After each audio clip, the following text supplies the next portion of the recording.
Andito kami sa Seafood City, dito sa may Calgary.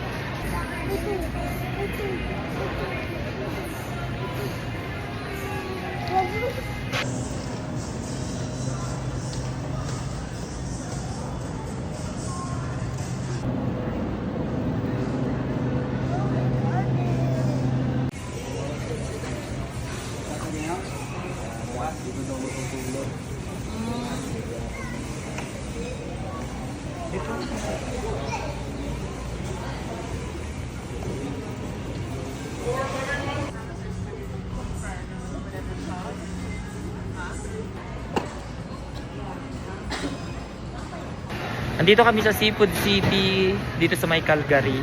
Dahil mga prutas, kaso hindi naman pwedeng iuwi kasi sa US. Meron siguro selected lang pero ayoko mag-risk din. Ayan o, papaya, meron din guyabano.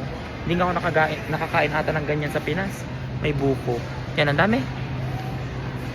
Ito yung pinamili namin. O, babayad lang muna kami.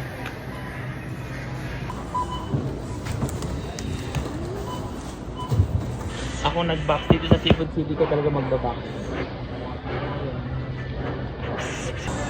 Ayan o, ang daming food. Hindi mo mamimiss ang Filipino food dito sa Calgary.